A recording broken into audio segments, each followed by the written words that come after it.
पंचकुला में मुख्यमंत्री नायब सिंह सैनी ने खिलाड़ियों को दिया सम्मान। 198 खिलाड़ियों को दिया 20 करोड़ रुपए का इनाम। कहा, खेलों को मजबूत करने का कर रहे हैं काम। हिमाचल में राम के नाम पर सियासी संग्राम। शिमला में मंत्रियों के साथ पद यात्रा कर राम मंदिर पहुंचे सीएम। बीजेपी बोली, जिन्होंने अयोध्या में मंदिर नहीं बनने दिया वो राम प्रेम दिखा रहे हैं। 2027 के विधानसभा चुनाव को लेकर बीजेपी बनाएगी गेम प्लान। शिमला में कई घंटों से बीजेपी का मंथन जारी। संगठन और चुनावी मुद्दों पर चर्चा। गुरुग्राम में अपराधियों पर पुलिस का एक्शन। 5 ठिकानों पर चला प्रशासन का बुलडोजर। अवैध रूप से बने मकान और बोरवेल किए ध्वस्त। हरियाणा में आज 2 जगहों पर स्कूल बसें दुर्घटनाग्रस्त। पंचकुला में 20 बच्चों से भरी बस ने 6 गाड़ियों को मारी टक्कर। नारनौल में गड्ढे में बस उतरने से हादसा। सोनीपत में बारिश से सड़कों पर पानी भरने से फूटा पार्षदों का गुस्सा। निगम कार्यालय के गेट पर जड़ा ताला। विधायक के पहुंचने के बाद सुलझा विवाद। अधिकारियों को दिए गए सख्त निर्देश। हिमाचल में मॉनसून की बारिश से तबाही बरकरार। अब तक करोड़ों रुपए का हुआ नुकसान। 1 दर्जन से ज्यादा लोगों की गई जान। हेडलाइंस के प्रायोजक पतंजलि गाय का घी, माँ का भरोसा, प्यार से परोसा।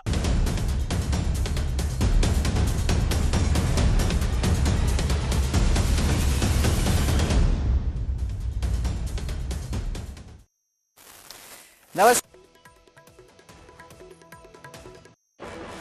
बजा के दिखाइए आपकी तालियां बराबर बजती रहे उनके। शुरुआत ज्यादा मुश्किल होती है, बट मैं खुशनसीब हूँ कि मैं एक ऐसे प्रदेश से बिलोंग करता हूँ कि जिसमें खेल नीति इतनी अच्छी है कि हाँ, आप थोड़ा सा भी बेटर परफॉर्म करोगे तो बहुत सारी स्कीम्स हैं गवर्नमेंट की जिसमें आप फायदा ले सकते हो। जैसे अभी तो खेल नर्सरियां भी इतनी बढ़ा दी गई है हरियाणा सरकार में। अपना नाम करने वाली गौरी शोरान हमारे साथ हैं। आज हरियाणा सरकार की ओर से खिलाड़ियों का सम्मान समारोह रखा गया था, तो गौरी शोरान भी यहाँ पहुंची हैं। चरखी दादरी की धरती से उठ करके और चंडीगढ़ के अंदर प्रैक्टिस करने के बाद अपना नाम पूरे देश भर में और अंतर्राष्ट्रीय स्तर पर रोशन करने वाली गौरी शोरान हमारे साथ हैं। गौरी जी, कैसे देखते हैं जिस तरह से अब हरियाणा सरकार जब सम्मानित करती है तो कितना हौसला बढ़ता है?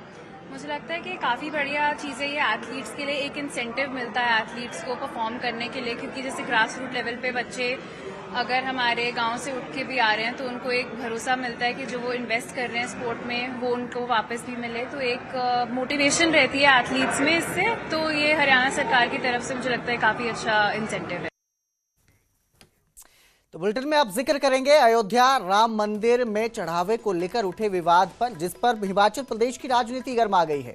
मुख्यमंत्री सुखविंदर सिंह सुक्खू मंगलवार को अपने मंत्रिमंडल और सहयोगियों के साथ, कांग्रेस विधायकों, पदाधिकारियों के साथ, कार्यकर्ताओं के साथ शिमला में विरोध पदयात्रा में शामिल हुए और शेरे पंजाब से मिडल बाजार स्थित राम मंदिर तक यात्रा निकाली गई। इस पदयात्रा के बाद मुख्यमंत्री ने मंदिर में पूजा अर्चना और हवन किया।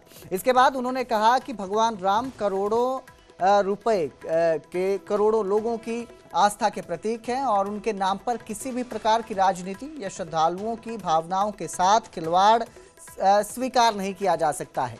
उन्होंने कहा कि यदि चढ़ावे में किसी तरह की अनियमितता हुई तो ये करोड़ों श्रद्धालुओं की आस्था के साथ विश्वासघात है और इसकी निष्पक्ष जांच होनी चाहिए। मुख्यमंत्री ने यह भी कहा कि कांग्रेस पहले भी भगवान राम में आस्था रखती थी और आज भी रखती है। वहीं भारतीय जनता पार्टी ने कांग्रेस पर पलटवार करते हुए इसे अवसरवादी राजनीति करार दिया। भाजपा प्रदेश अध्यक्ष डॉक्टर राजीव बिंदल ने आरोप लगाया कि कांग्रेस ने कई वर्षों तक राम मंदिर का निर्माण होने का विरोध किया और अब राजनीतिक लाभ के लिए राम मंदिर पहुंच रही है। उन्होंने कहा कि जनता कांग्रेस के बदले हुए रुख को अच्छी तरह समझती है। हम भगवान की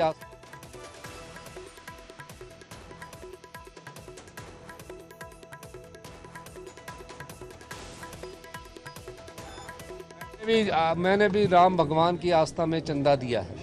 मैं उस भावना पर उस भावना के अनुसार चंदा दिया कि क्योंकि हिंदू संस्कृति जो है सर्वधर्म सम्मान की है। चंदा दिया।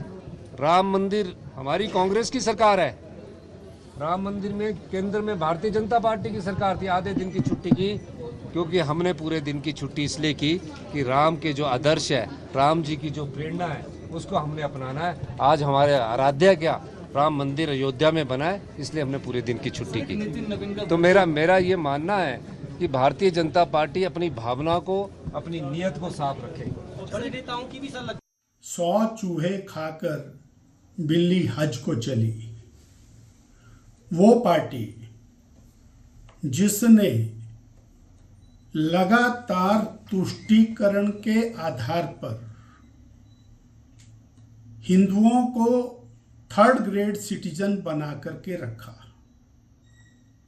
वो पार्टी जिसने श्री राम जन्म स्थान पर राम मंदिर का लगातार विरोध किया, कांग्रेस पार्टी जिसने 70 साल तक भगवान राम को ताले में रखा और उसके बाद दशकों तक टेंट में रखा, आज उनको एकदम से भगवान राम के प्रति प्रेम पैदा हो गया। तो मेरे सहयोगी रणबीर शिमला से हमारे साथ लाइव जुड़े हैं। रणबीर, एक तरफ कांग्रेस जो है वो प्रदर्शन कर रही है और जो है जितना भी घोटाला हुआ है, कथित घोटाला जो है उसको लेकर सवाल उठा रही है, वहीं दूसरी तरफ बीजेपी भी पलटवार कर रही है। किस तरह की स्थिति देखने को मिल रही है? देखिए, यहाँ पर आप देखें कि जब से ये मामला सामने आया है उसके बाद से किस तरह से सियासत देश भर में हो रही है और हिमाचल में किस तरह से अब यहाँ पर प्रतिक्रियाएं निकल कर आ रही है, खासकर यहाँ पर सत्ता में कांग्रेस है। तो आज तो आपने देखा कि किस तरह से पूरी सरकार आज सड़कों पर थी। मुख्यमंत्री अपने मंत्रियों के साथ, कांग्रेस के प्रदेश अध्यक्ष, कुछ विधायक और जो कांग्रेस के पदाधिकारी है उनके साथ सड़कों पर उतरे और यहाँ पर नाथ चौक से लेकर राम मंदिर तक जो है एक विरोध रैली भी निकाली गई और यहाँ पर किस तरह से वार किया गया, भाजपा को जो है सीधे सीधे निशाने पर यहाँ पर कांग्रेस सरकार ने लिया। और ये भी आपको बता दें कि पलटवार भाजपा की तरफ से भी हुआ और कांग्रेस की मंशा पर सवाल भी यहाँ पर खड़े किए। लेकिन बड़ी बात इसमें यह है कि अब जिस तरह का मुद्दा यहाँ कांग्रेस के पास हाथ लगा है, तो यहाँ कांग्रेस ने ऐलान किया है कि इस मुद्दे पर जो है बीजेपी को घेरा जाएगा, आरएसएस को घेरा जाएगा और विश्व हिंदू परिषद को भी घेरा जाएगा। और यहाँ पर कांग्रेस ने एक रणनीति भी बनाई है कि कांग्रेस इस मुद्दे को लेकर गांव-गांव तक जाएगी, पंचायत तक जाएगी और इस मुद्दे पर बीजेपी को एक्सपोज करेगी, ये कांग्रेस का कहना है। बहरहाल इस पर सियासत जो है किस तरह से हो रही है आप देख रहे हैं और यहाँ पर वार पलटवार किस तरह से हो रहा है। भगवान राम को लेकर जिस तरह से निशाना भाजपा साध रही है उसी पर जो है पलटवार कांग्रेस की तरफ से भी किया जा रहा है। यहाँ पर आज तो मुख्यमंत्री ने जिक्र जो है राजीव गांधी का भी किया। उन्होंने ये कहा कि इस मंदिर के निर्माण की जो शुरुआत है, जो ताला खोलने का काम था, वो राजीव गांधी ने किया। तो बहरहाल सियासत इस पर जो है अब ऐसा लग रहा है कि वो लंबी होती जाएगी। कांग्रेस जहां पर आक्रामक है तो भाजपा भी पलटवार कर रही है। आज यहाँ पर रणबीर, भाजपा की तरफ से भी पलटवार किया जा रहा है क्योंकि कांग्रेस तो अभी घेर रही है, अभी की बात कर रही है जो घोटाला हुआ है, लेकिन भाजपा तो पुराने मुद्दों को लेकर भी कांग्रेस को घेरती नजर आ रही है। जी हाँ, बिल्कुल। ये भी आपको बता दें कि आज जो कांग्रेस माफ कीजिएगा भाजपा की कोर ग्रुप की बैठक भी यहाँ जो भाजपा प्रदेश मुख्यालय है दीप कमल वहां पर चल रही है। जो जानकारी निकल कर आ रही है कि जिस तरह से कांग्रेस इस मुद्दे पर हमलावर है उसका जवाब किस तरह से दिया जाना है, इस पर भी चर्चा जो है इस कोर ग्रुप की बैठक में होनी है। और कुछ बातचीत जो है नेता प्रतिपक्ष और जो पूर्व में केंद्र में मंत्री रहे अनुराग ठाकुर, उन्होंने जी बिल्कुल रणबीर, और जिस तरह से ये विवाद बढ़ रहा है लगता है कि ये काफी आगे जाने वाला है, आरोप प्रत्यारोप का जो सिलसिला है। अब बुलेटिन में आगे बढ़ेंगे, बात करेंगे गुरुग्राम की। गुरुग्राम में उपायुक्त के घर के सामने हादसा होता है। सड़क किनारे 2 गाड़ियां धंस गई और गाड़ियां धंसने से लंबा जाम लग गया। गुरुग्राम का ये मामला है। गुरुग्राम में उपायुक्त के घर के सामने हादसा हो गया। देखिए किस तरह की तस्वीरें हैं। गुरुग्राम से मेरे सहयोगी धर्मवीर हमारे साथ लाइव जुड़े हैं। धर्मवीर, कुछ घंटों की बारिश और गुरुग्राम की सड़कें खड्डों में बदल गई हैं, तस्वीर सामने आ चुकी है। उपायुक्त के घर के सामने ही हादसा हुआ है। किस तरह की हालात हैं और किस तरह से जो दावे किए जा रहे हैं वो हर बार सिर्फ दावे ही रह जाते हैं, खोखले नजर आते हैं, हकीकत कुछ इस तरह से सामने आ रही है? बिल्कुल, देखिए इस वक्त मैं गुरुग्राम के सबसे वीआईपी इलाके में खड़ा हूं, जो सिविल लाइन का इलाका है। इस इलाके में गुरुग्राम के जिला उपायुक्त रहते हैं, डिविजनल कमिश्नर रहते हैं, पुलिस कमिश्नर रहते हैं, नगर निगम कमिश्नर रहते हैं। इसके साथ में राव नरवीर सिंह का मकान है। ये सभी के जो घर हैं यहाँ से चंद कदमों की दूरी पर हैं। ज़्यादा से ज़्यादा हम कह सकते हैं 20 मीटर से और 100 मीटर के दायरे में इन सारे अधिकारियों के घर हैं। उसके बावजूद आप यहाँ पर देख सकते हैं कि कुछ दिन पहले यहाँ पर बरसाती नाले के लिए यहाँ पर एक गड्ढा खोदा गया था, लेकिन उस गड्ढे को ठीक से भरा नहीं गया और जैसे ही बारिश आई तो ये गड्ढा जो है ये इस पानी की वजह से भर गया और उसके बाद यहाँ पर जो वाहन चालक थे उनको नजर नहीं आया, जिसके चलते ये गाड़ियां जो है इस गड्ढे के अंदर धंस गई और उसके बाद अब इन गाड़ियों को निकालने में काफी मशक्कत जो है वो करनी पड़ रही है। एक स्कॉर्पियो गाड़ी जो है वो अभी भी फंसी हुई है, जबकि एक फॉर्च्यूनर गाड़ी जो है उसको इन लोगों ने इस थार गाड़ी की मदद से निकाल लिया है, लेकिन जो बाकी गाड़ी है वो अभी तक नहीं निकली है। प्रशासन लगातार ये दावा कर रहा था कि वो उनकी तरफ से कई सारे अधिकारियों को ड्यूटी मजिस्ट्रेट के तौर के ऊपर भी तैनात किया गया है। जब भी इस तरह की स्थिति आएगी तो वो उस पर नजर रखेंगे, लेकिन यहाँ पर पिछले काफी देर से ये गाड़ियां फंसी हुई हैं। कोई भी प्रशासनिक अधिकारी यहाँ पहुंचा नहीं है इनकी मदद के लिए। जिन लोगों की गाड़ियां फंसी हैं वो अपने स्तर के ऊपर ही दूसरी जो गाड़ी है थार, उस गाड़ी से टोचन करके इन गाड़ियों को निकालने की कोशिश कर रहे हैं। यहाँ पर किसी तरह का कोई बैरिकेड नहीं लगाया गया था, किसी तरह का कोई वार्निंग वो हम कह सकते हैं साइन बोर्ड नहीं लगाया गया था कि इस तरफ आप ना जाएं वरना आपकी गाड़ी धंस सकती है। और यही वजह रही कि सड़क किनारे जो नाले के लिए जो जगह खोदी गई थी उसको ठीक से भरा नहीं गया और ये गुरुग्राम का पॉश इलाका है। आप जिस तरह से बता रहे हैं कि यहीं पे राव नरवीर का घर है, यहीं पे उपायुक्त का घर है और पॉश एरिया के इस तरह के हालात नजर आ रहे हैं। हर बार का यही है, गुरुग्राम में थोड़ी सी बारिश होती है और इसी तरह के हालात नजर आते हैं। क्या वजह है धर्मवीर जो हर बार इस तरह की स्थिति देखने को मिलती है गुरुग्राम में? अब बिल्कुल देखिए, जो हम कह सकते हैं जहाँ सारे अधिकारी रहते हो उस इलाके का अगर ये हाल है तो आप बाकी शहर का अंदाजा लगा सकते हैं कि बाकी शहर के हालात क्या होंगे, क्योंकि ये जहाँ जो ये इलाका है इस इलाके में सारे अधिकारी रह रहे हैं, मंत्री इस इलाके में रह रहे हैं, जिनका घर यहाँ से महज 20 से 50 मीटर की दूरी के ऊपर है। तो आप अंदाजा लगाइए कि उनके घर के सामने का अगर हालात ये हैं तो बाकी शहर के हालात क्या होंगे, क्योंकि प्रशासनिक तौर के ऊपर हम कह सकते हैं सबसे ज्यादा वीआईपी इलाका है ये। देख पा रहे हैं कि लोग कड़ी मशक्कत कर रहे हैं इन गाड़ियों को बाहर निकालने की। मैं चाहूंगा आप कुछ लोगों से भी बातचीत कीजिए और वो किस तरह से गुरुग्राम की स्थिति को देखते हैं, गुरुग्राम की क्या हालत है, लोगों का क्या कहना है इसको लेकर, ये भी आप बताएं जनता को।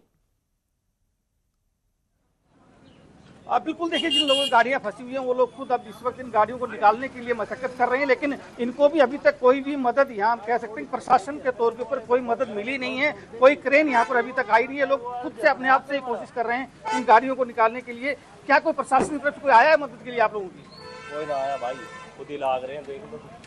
बिल्कुल देखिए, कोई भी मदद के लिए आया नहीं है। ये लोग खुद से अपने आप से ही लगे हुए हैं, इन गाड़ियों को निकालने की कोशिश की जा रही है, लेकिन ये लोग अभी तक कोई नहीं यहाँ पहुंचा है। क्रेन का इंतजार ये लोग भी कर रहे हैं, लेकिन अभी तक कोई क्रेन आई नहीं है। एक गाड़ी इन्होंने अपनी खुद की मेहनत से अपनी गाड़ी को टोचन करके निकाली, दूसरी गाड़ी अभी भी इनकी यहीं पर फंसी हुई है, कोई भी मदद नहीं मिली है।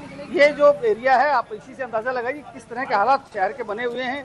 गुरुग्राम के जो दूसरे इलाके हैं वहाँ पर भी बारिश का जो पानी है वो काफ़ी भरा हुआ है, चाहे वो बस स्टैंड हो, DLF-1 का इलाका हो, सुशांत लोक हो, साउथ सिटी हो, उन इलाकों के भी हालात कुछ ऐसे ही हैं कि वहाँ पर भी जल भराव हुआ है। लेकिन यहाँ पर जो नाला खोदा गया था उस नाले की वजह से यहाँ पर ये गाड़ियाँ फंस गई हैं। वीआईपी इलाके की ये गाड़ियाँ थी और अब ये कोशिश कर रहे हैं कि इन गाड़ियों को किसी भी तरह से निकाला जाए, लेकिन ये गाड़ियाँ निकल नहीं रही हैं और अभी भी यहाँ पर फंसी हुई हैं। आप तस्वीरों में भी देख सकते हैं। जी बिल्कुल, जी बिल्कुल, बहुत बहुत शुक्रिया इस तमाम जानकारी के लिए धर्मवीर। तो फिलहाल कुछ घंटों की बारिश ने ही गुरुग्राम के हालात खराब कर दिए हैं और किस तरह के हालात हैं आप देख सकते हैं। पोश एरिया था ये इलाका है, पोश इलाका है जहां पर इस तरह के हालात हैं। अगर हम बाकी गुरुग्राम की बात करें तो आप अंदाजा लगा सकते हैं कि किस तरह के हालात गुरुग्राम में देखने को मिलते हैं जब बारिश होती है उस वक्त।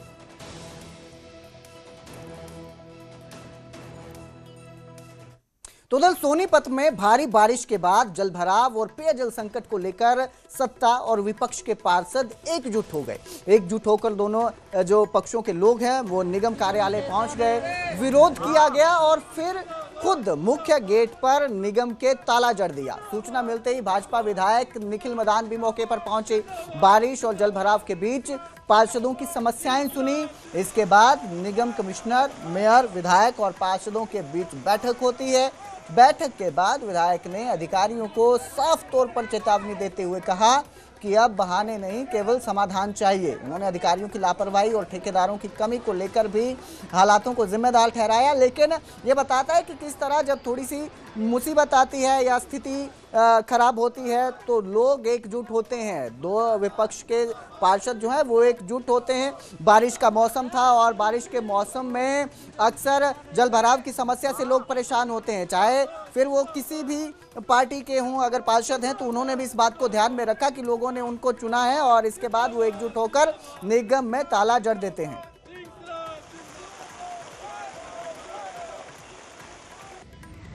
सोनीपत शहर में लगातार गंदा पानी भरने की वजह से सीवर ओवरफ्लो हो रहे हैं और एक हल्की सी बारिश में पानी भर जाता है और गंदे पानी की सप्लाई हो रही है। कूड़े वालों का समय पर उठान नहीं हो रहा है। कूड़े की जो गाड़ियाँ वो पूरी संख्या नहीं है, आधी संख्या में गाड़ियाँ चल रही है, उस पर हेल्पर नहीं है, सफाई व्यवस्था चरमराई हुई है। इन सभी मांगों को लेकर आज हमने नगर निगम गेट पर निगम के पार्षदों ने ताला लगाने का काम किया है कि अधिकारी और ठेकेदार जागे, क्योंकि कुछ अधिकारी तो ठेकेदारी कर रहे हैं और जो ठेकेदार है वो मनमानी कर रहे हैं। उनकी मनमानी किसी भी सूरत में नहीं चलने दी जाएगी। ये जनहित के लिए लड़ाई है, जनता के हक की लड़ाई है और जिन लोगों ने हमें चुनकर यहाँ पर भेजा है, हमारा नैतिक फर्ज बनता है हम उनकी आवाज उठाए और सभी पार्षद एकजुट होकर शहर की समस्याओं के लिए संगठित होकर लड़ाई लड़ेंगे। और उधर करनाल में मूसलाधार बारिश ने भीषण गर्मी और उमस से लोगों को बड़ी राहत दी और लंबे समय से गर्मी से परेशान लोग बारिश का आनंद लेते भी नजर आए। स्थानीय लोगों का कहना है कि लगातार बढ़ते तापमान से राहत मिली है और यदि अगले कुछ दिनों तक बारिश का सिलसिला जारी रहा तो इससे खेती के साथ साथ आम जनजीवन को भी बड़ा फायदा होगा।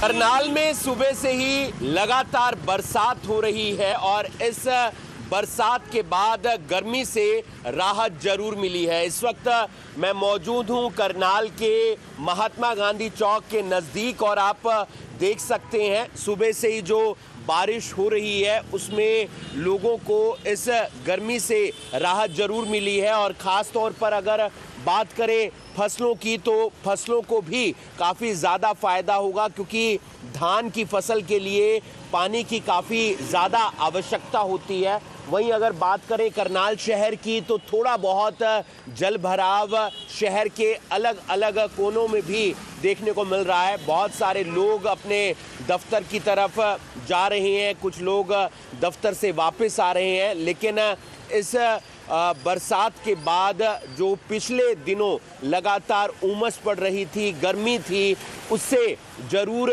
निजात मिलेगी, क्योंकि पहले बारिश हुई, उसके बाद धूप निकली और फिर जो है उमस देखने को मिल रही थी। लोग लगातार गर्मी से परेशान हो रहे थे, लेकिन ये जो बारिश हुई है आज के दिन जो लगातार सुबह से देखने को मिल रही है, उसके बाद थोड़ी बहुत ठंडक जरूर आई है। काफ़ी दिनों से बहुत तेज गर्मी पड़ रही थी और इस बार यह बताया जाता है कि लीनो का असर बहुत ज़्यादा रहेगा, लेकिन आज की बरसात को देखते हुए लगता है कि लीनो का असर बहुत कम है। बहुत अच्छी बरसात है, फसलों के लिए बहुत फायदेमंद है और गर्मी से भी सबको राहत मिलेगी। एक बार तो दोबारा हुमस बढ़ेगी जैसे बरसात बंद होगी, लेकिन अभी कुछ दिन तक बरसात रहने की संभावनाएं हैं, जिससे स्पष्ट है कि 3-4 दिन अगले बहुत अच्छे गुजरेंगे। हाँ जी, बहुत अच्छा लग रहा है जी। काफ़ी दिनों से बहुत गर्मी पड़ रही थी और पानी की बड़ी समस्या आ रही थी बहुत जी, और भगवान ने ये मौसम बहुत अच्छा है। सांस लेने तक में दिक्कत आ रही थी, इतनी गर्मी थी भयंकर, और बारिश से बहुत अच्छा लग रहा है। अच्छी बारिश हुई आज, बहुत बढ़िया लग रहा है। तो हरियाणा में मैदानी इलाकों में बारिश के साथ साथ हिमाचल में भी मौसम ने करवट ले ली है और बड़ा बेरहम बना हुआ है। हिमाचल में इन दिनों जमकर बारिश जो है वो कहर ढा रही है। मॉनसून की शुरुआत में ही नदियों ने विकराल रूप धारण कर लिया है और लोगों की जान मुश्किल में पड़ गई है। ये रिपोर्ट देखिए। बरसता मानसून, डूबता हिमाचल प्रदेश, टूटती सड़कें, मुश्किल में पड़ती जान। यह हाल उस हिमाचल प्रदेश का है जो हर बार मानसून की बारिश में त्राही त्राही करने लगता है। इस बार भी लगातार बरसते मानसून ने शुरुआत में ही अपना विकराल रूप दिखाना शुरू कर दिया है। नदियों ने विकराल रूप धारण कर लिया है और सड़कें मिट्टी बनकर बही जा रही हैं। आने वाले दिनों में तबाही का मंजर अभी और भी ज्यादा भयानक हो सकता है।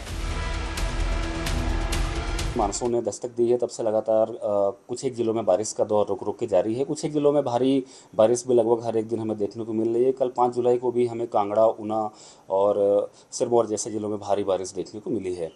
बारिश का ये जो दौर है रुक रुक के हिमाचल प्रदेश में अगले 5 से 7 दिनों तक लगातार हमें देखने को मिलता रहेगा। हिमाचल में पिछले 3 साल में भारी बारिश, बाढ़ और भूस्खलन की वजह से 1000 से ज्यादा लोगों की जान जा चुकी है। साल 2023 में बाढ़ और भूस्खलन की घटनाओं से करीब 509 लोगों की मौत हुई थी, जबकि 12,000 करोड़ रुपए का आर्थिक नुकसान भी प्रदेश को झेलना पड़ा था।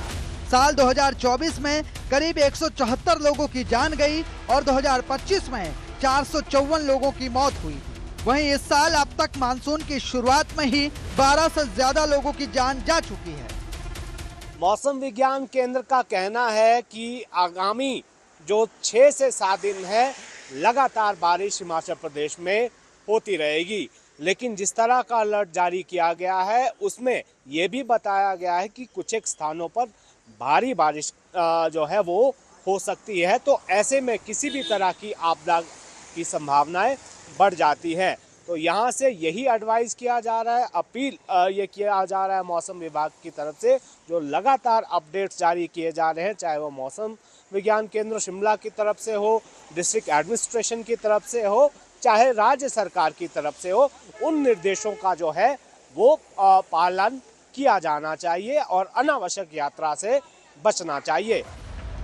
हर साल मानसून की बारिश से पहले सरकार की ओर से पुख्ता व्यवस्था बनाई जाती है और आपदा के प्रभाव को कम करने का दावा भी होता है, लेकिन मानसून की बारिश सरकार की तैयारियों और दावों को पूरी तरह से बहा ले जाती है। इस बार भी सरकार के मुताबिक मानसून से निपटने के लिए तैयारी पुख्ता है, लेकिन बरसते बादलों से तबाही का मंजर रुकने का नाम नहीं ले रहा है। पिछले साल से और जो 2023 में 2025 में जो नुकसान प्रदेश में हुआ उससे हमने बहुत सी चीज़ों को सीखा है। एक तो हम प्रदेश में नई ड्रेनेज पॉलिसी लेकर आए हैं, जिसमें हमने ये फैसला लिया है कि कोई भी नई सड़क में हम केवल और केवल बॉक्स कल्वर्ट्स ही जगह जगह पे बनाएंगे, ताकि उससे जो मलबा फंस जाता है, उससे जो पानी रोड्स पे फंस जाता है और उससे सड़कें ख़राब होती है, सड़कें धंसने शुरू हो जाती है, बगीचे धंसने शुरू हो जाते हैं, तो वो ना हो, ये हमारा प्रयास रहेगा। बहरहाल मानसून की बारिश से हिमाचल में होती तबाही की शुरुआत अब फिलहाल यूं ही जारी रह सकती है, क्योंकि मानसून के शुरुआती 6-7 दिनों में ही जब 50 से ज्यादा सड़कें बंद हो गई और 12 से ज्यादा लोगों की जान चली गई, तो आगे हालात क्या होंगे इसका अंदाजा लगाया जा सकता है। शिमला से रणवीर सिंह, न्यूज़ 18 पंजाब, हरियाणा, हिमाचल।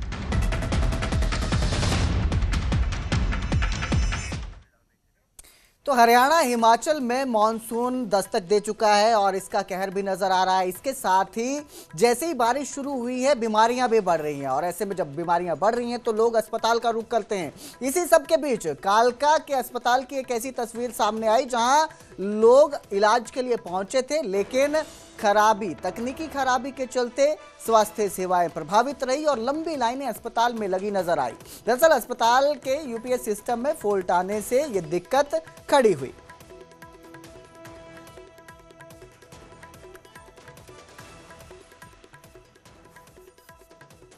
फिलहाल इस बुलेटिन में इतना ही। बाकी की खबरों के लिए आप देखते रहिए न्यूज़ 18 पंजाब, हरियाणा, हिमाचल।